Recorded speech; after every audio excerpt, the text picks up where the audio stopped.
La métacognition, un archétype, une carte conceptuelle, le paralangage, la reformulation.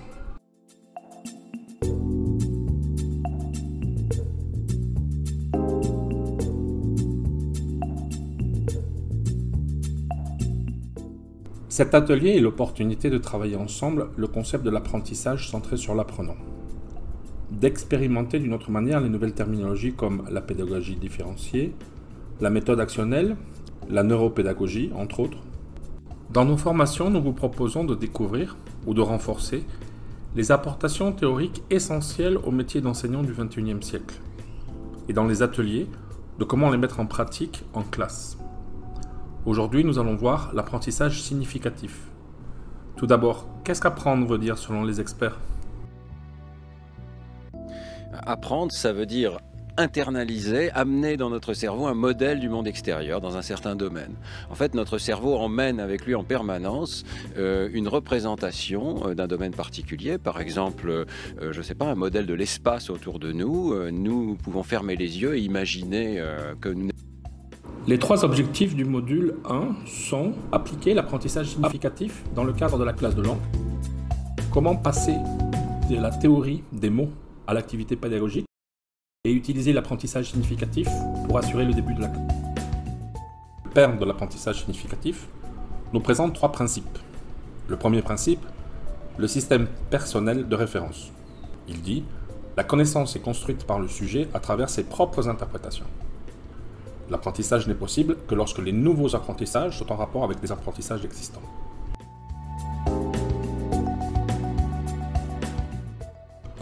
On peut considérer qu'il y a apprentissage lorsque ma représentation personnelle a priori, mon idée première d'un thème, se modifie grâce à une expérience personnelle ou bien grâce au partage de l'expérience d'autrui. Je possède ainsi une nouvelle représentation enrichie du thème.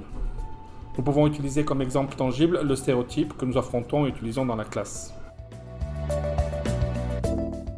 Faisons ensemble l'expérience. Il est de connaissance générale que Napoléon était petit. Le registre officiel indique qu'il mesurait 1,69 m. La taille moyenne à cette époque était de 1,63 m, donc il n'était pas petit. Mais quand il était entouré de sa garde personnelle, à qui on exigeait de mesurer plus d'1,78 m, on pouvait le considérer comme petit. Comme dans le stéréotype, la représentation personnelle est souvent induite. On peut la considérer comme une représentation sociale qui est un modèle pour la personne. Il peut définir un choc culturel, comme dans le modèle du débat à la française. Le modèle est utile par rapprochement, lorsque la réalité n'est pas la mienne, comme dans les jeux de rôle en classe de langue. Nos références personnelles vont nous permettre de reformuler, de s'approcher de l'objet quand celui-ci n'appartient pas à notre réalité.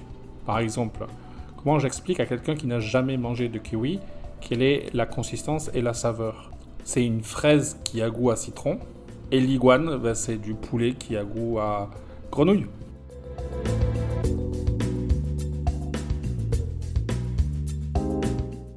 Je ne peux pas, je suis trop vieux. Les Français sont tous énervés. Je comprends rien, ça parle trop vite. Le français est guttural. C'est agréable à écouter, c'est la langue de l'amour. Moi, je suis plus visuel. Les numéros en français sont compliqués.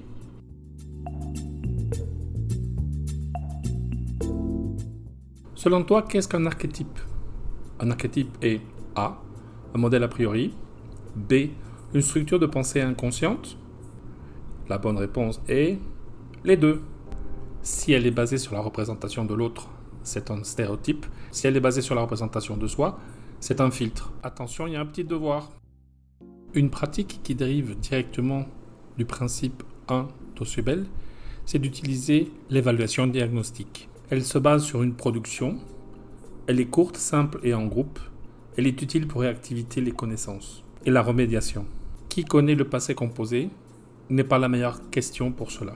C'est à Ausubel que l'on doit aussi la structure d'index par objectif et par contexte des méthodes de langue, de partir de l'idée générale pour arriver au détail, et les cartes conceptuelles développées par Ausubel et Novak. Ce sont des ressources pédagogiques qui utilisent cet aspect de la théorie, de l'apprentissage significatif.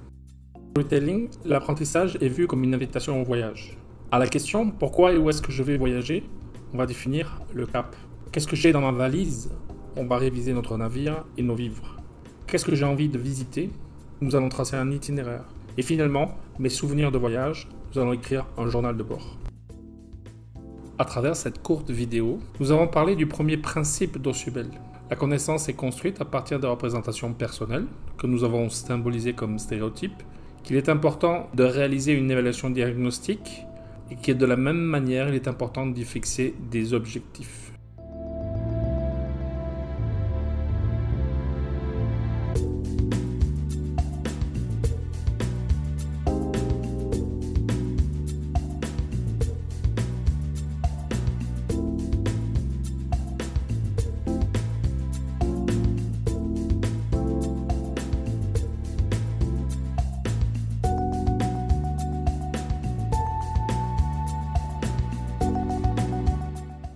Pour l'atelier en ligne, nous allons mettre en pratique l'apprentissage significatif pour assurer le début de la classe.